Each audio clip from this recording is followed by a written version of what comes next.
Otep à tous, bien-aimés frères et sœurs. Le président Cyril Ramaphosa envoie balader Donald Trump et son lieutenant Elon Musk.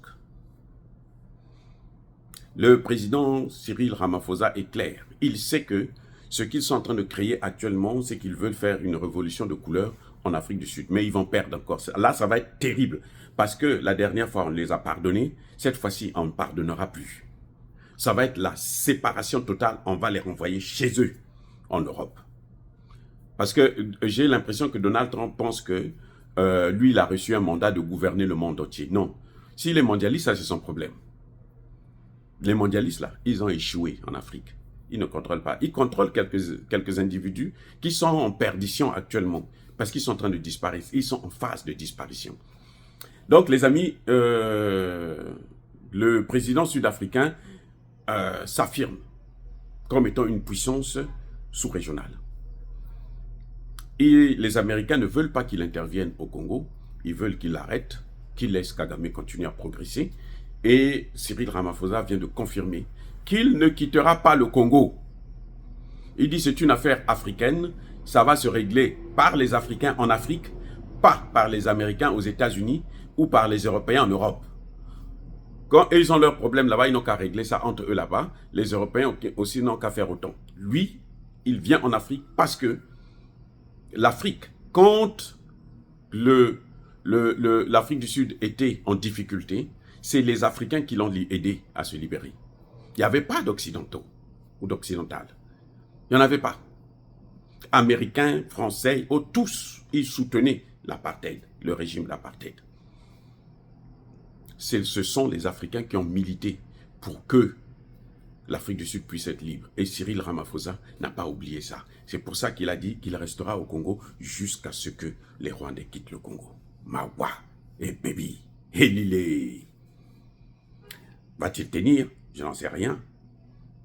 Mais s'il ne tient pas, ça va être donc la faute de Tshisekedi qui ne va pas tenir ses promesses. Parce que Tshisekedi n'a pas le droit d'aller négocier avec eux. S'il va négocier avec eux, eh ben, il met à mal ses amis, ses alliés. Imaginez que Tshisekedi va négocier avec le M23. Même le fait seulement d'aller en Tanzanie là, le week-end prochain, rencontrer Kagame, il est en train d'affaiblir son mouvement, ses alliés. Parce que les alliés ont décidé de faire la guerre. Ils sont venus, ils ont envoyé des armes. Il y a déjà des renforts sud-africains qui sont là. Il y a des armes qui sont là. La ministre de la Défense sud-africaine est là. Je ne sais pas si elle est partie hier ou aujourd'hui. Mais elle a passé au moins 2 jours à Goma, hein, même pas à Kinshasa, à Goma, pour préparer justement la riposte. Donc, je crois que c'est très important pour Tshisekedi de savoir ce qu'il doit faire. Mais en tout cas, l'Afrique du Sud s'affirme comme étant une grande puissance sous-régionale. Ah oui. Et l'avantage que l'Afrique du Sud a, c'est que le plus grand opposant sud-africain, M. Cyril Ramaphosa, soutient le président, M. Cyril, non, encore pas Cyril Ramaphosa, Julius Malema soutient Cyril Ramaphosa, le président. Il a dit hier que dans les circonstances actuelles, nous devons être derrière notre président. Il n'y a plus d'opposition.